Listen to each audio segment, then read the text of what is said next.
கர்த்தருடைய பரிசுநாமத்துக்கு மகிமை உண்டாவதாக. இந்த காலைவேளையிலே தொடர்ந்து தேவனுடைய வார்த்தையை தியானிக்க கர்த்தர் கிருபை பாராட்டுவாராக.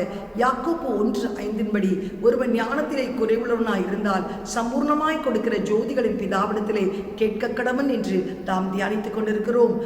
சாலமோன் சர்வாங்க பலிகளை செலுத்தின போது விசேஷித்த ஞானத்தை தந்தீர். கர்த்தருக்கு பயப்படும் போது ஞானத்தை தருகிறீர். வேதத்தை கை கொள்ளும் போது ஞானத்தை தருகிறீர். நீதிமான்களாய் வாழும்போது மெய் ஞானத்தை தருகிறீர். தாழ்மை சிந்தை உள்ளவர்களுக்கு ஞானத்தை தருகிறீர். நாம் ஆசாரிப்பு கூடாரத்தை விடாமல் ஜெபிக்கும் போது கர்த்தர் விசேஷித்த ஞானத்தை தருகிறீர். கடைசியாய் நாம் பார்க்கிறோம், கர்த்தருக்கு ஸ்தோத்திரம், இந்த வேளையிலே கூட தேவன் அண்டிக் கொள்ளும் போது பரிசுத்த ஆவியானவரால் நாம் நிரப்பப்படும் போது தேவன் விசேஷித்த ஞானத்தை தருகிற என்று சொல்லி ஏசாயா 11:1-2 வாசிக்கும் போது, ஈசாய் எனும் அடிமரத்திலிருந்து ஒரு துளிர் தோன்றி அதன் வேர்களிலிருந்து ஒரு கிளை எழும்பி செழிக்கும்.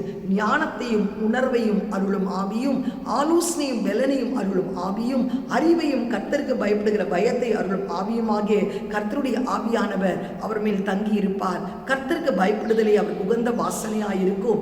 அவர் தமது கண் கண்டபடி நியாயம் தீர்க்காமல், காது கேட்கும்படி தீர்ப்பு செய்யாமல், நீதியின்படி ஏழைகளை நியாயம் விசாரித்து, யதார்த்தத்தின்படி பூமியில் உள்ள சிறுமையானவர்களுக்கு தீர்ப்பு செய்து, பூமி தமது வாக்கின் கோலால் அடித்து தமது கையின் சுவாசத்தால் துன்மார்க்கரை சங்கரிப்பார்.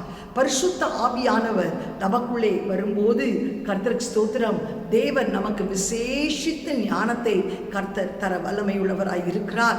அதனால தான் ஆண்டவர் கூட எடுத்துக்கொள்ளப்படும் போது அவர் சொன்ன ஒரு வார்த்தை, நீங்கள் போய் எருசலேமிலே காத்திருங்கள், பரிசுத்த ஆவி உங்களிடத்திலே வரும்போது நீங்கள் பலனடைந்து எருசலேமிலும் யூதேயாவிலும் கலிலேயாவிலும் சமாரியாவிலும் பூமி எங்கும் சாட்சிகளாய் இருப்பீர்கள் என்று கர்த்தர் சொல்கிறார். அந்த இடத்துல சீஷர்கள் எல்லாம் காத்திருந்த போது பரிசுத்த ஆவியானவர் இறங்குகிறார். எல்லோரும் அந்த பரிசுத்த ஆவியின் அபிஷேகத்தை நிறைவை பெறுகிறதை நாம் பார்க்கிறோம். கர்த்தருக்கு ஸ்தோத்திரம் உண்டாவதாக. அப்போஸ்தலர் நடவடிக்கைகள் 6:10 வாசிக்கும் போது ஸ்தேவானை குறித்து இப்படியாய் ஒரு சாட்சி கொடுக்கப்படுகிறது. அவன் பேசின ஞானத்தையும் ஆவியும் எதிர்த்து நிற்க அவர்களால் கூடாமல் போயிற்று. ஹல்லேலூயா. ஸ்தேவான் அபிஷேகம் பெற்ற போது விசேஷித்த ஞானத்தையும் அறிவையும் கர்த்தர் அவருக்குள்ளே வைத்திருந்தபடினால் அவர் பேசினதை கேட்ட ஜனங்கள் அவருக்கு எதிர்த்து நிற்க கூடாமல் போயிற்று. ஆம், எனக்கு பிரியமானவர்களே, கர்த்தருக்கு ஸ்தோத்திரம் உண்டாவதாக. பேதுரு கூட இயேசுவை மறுதலித்து விட்டார், சத்தியமணி சபித்தார். ஆனால் அந்த பரிசுத்த ஆவியின் நிறைவு அவருக்குள்ளே வரும்போது கர்த்தர் விசேஷித்த ஞானத்தை தந்தார். பிறவி சப்பானியை பார்த்து சொல்லுகிறார், பொன்னும் வெள்ளியும் இல்லை, என்னை நோக்கி பார் என்று சொல்லி அவர் கர்த்தருக்கு ஸ்தோத்திரம் முன்னே நடந்து போகும்போது பிறவி சப்பானி எழுந்து குதித்து நடந்து செல்கிறதை நாம் பார்க்கிறோம். அந்த இவன் எப்படி நடந்து போகிறான் என்று சொல்லும் போது கூட அந்த பரிசுத்த ஆவியானவருக்குள்ளே இருந்ததினால், ஞானத்தின் அபிஷேகம் இருந்ததினால் தைரியமாய் அவர் சொல்லுகிறார், நீங்கள் குத்தின அந்த இயேசுவே, சிலுவையில் அறைந்த இயேசுவே, அவருடைய நாமத்தினாலே இவன் எழும்பி நடக்கிறான் என்று சொல்லி தைரியமாய் வேத வார்த்தைகளை பிரசங்கிக்கக்கூடிய கிருபையை கர்த்தர் தந்தார். ஆம், எனக்கு பிரியமானவர்களே, வேதத்திலே எல்லாரையும் பற்றி சொல்லிக்கொண்டே போகலாம். கர்த்தருக்கு ஸ்தோத்திரம். தேவன் ஒவ்வொருவரும் பரிசுத்தாவின் அபிஷேகத்தை பெற்ற மாத்திரத்திலே தான் கர்த்தருக்கு ஸ்தோத்திரம் விசேஷித்த ஞானத்தினால் நிரப்பப்பட்டு அந்த ஞானத்தின் ஆவி அவர்களுக்குள்ளே கடந்து வந்தது நிமித்தம்தான் அவர்கள் பேசின அந்த தேவனுடைய வார்த்தையை ஒருவனாலும் எதிர்த்து நிற்க கூடாமல் போயிற்று. இந்த கால வேளையிலே கூட நீயும் கூட அந்த பரிசுத்த ஆவியின் அபிஷேகத்தை பெற்றுக்கொள்ளும் போது உன்னோடு கர்த்தருக்கு ஸ்தோத்திரம் பேசுகிறவர்கள் யாராய் இருந்தாலும் அவர்களால் எதிர்த்து நிற்கவே முடியாது. உனக்குள்ளிருந்து கர்த்தர் விசேஷித்த ஞானத்தினால் கர்த்தர் உன்னிலிருந்து வெளிப்படுவதை பார்ப்போம். உன் வாயிலிருந்து வருகிற ஒவ்வொரு வார்த்தையும் ஞானத்தினால் நிரம்பின வார்த்தைகளாய் இருக்கும். ஒருவனும் உன்னை எதிர்த்து நிற்கவே முடியாது.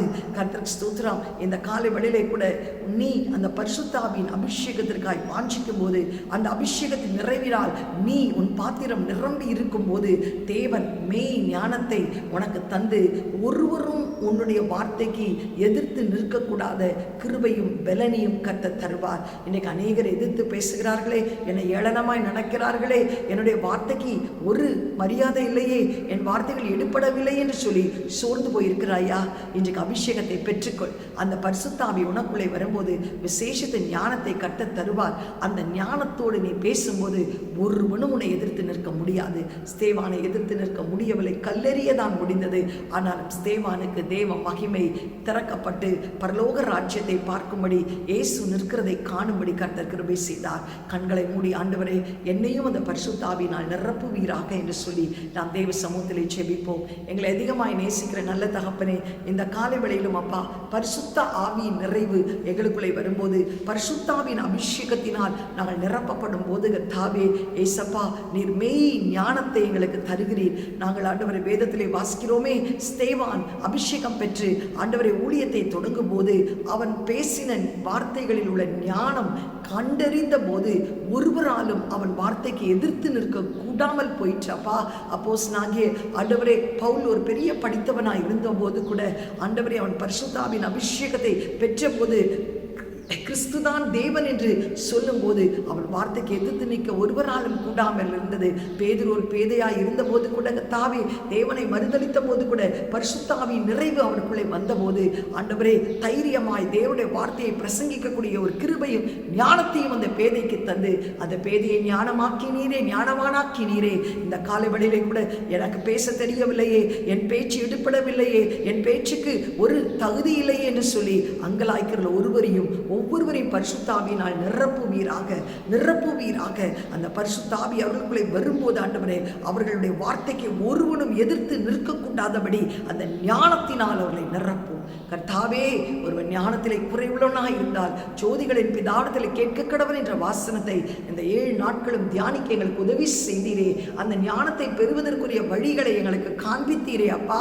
ஆண்டவரே, நாங்கள் சர்வாங்க தகவல்களை செலுத்தும் போது, தேவனுக்கு பயப்படும் போது, வசனங்களை கை கொள்ளும் போது, நீதிமானாய் வாழும் போது, தாழ்மையுள்ள ஒரு சிந்தனை எங்களுக்குள்ளே காணப்படும் போது, செபிக்கும் போது, பரிசுத்த ஆவியின் அபிஷேகத்திலே நிரம்பும் போது அந்த மெய் ஞானத்தை எங்களுக்கு தருகிறதற்காய் ஸ்தோத்திரம். இந்த காலகட்டத்திலே ஒவ்வொருவரும் அந்த ஞானத்தினால் நிரம்ப கர்த்தர் உதவி செய்வீராக. விசேஷமாய் வாலிப சந்ததி ஆண்டவரே ஞானத்தினால் ஆண்டவரை நிரப்பப்படட்டும். மெய்ஞானத்தினால் இந்த உலகம் அவர்களை இழுக்காதபடி உன்னதமானவருடைய செட்டையிலே மறைத்து உமக்கு பயப்படுகிற பயத்திலும் உம்மை அறிகிற அறிவிலும் வளர்வதற்கு தேவ ஞானம் ஆண்டவரே அவர்களை நிரப்பும். இயேசுவின் நாமத்தில் ஜெபிக்கிறோம் நல்ல பிதாவே, ஆமென். God bless you. Have a blessed day. Amen.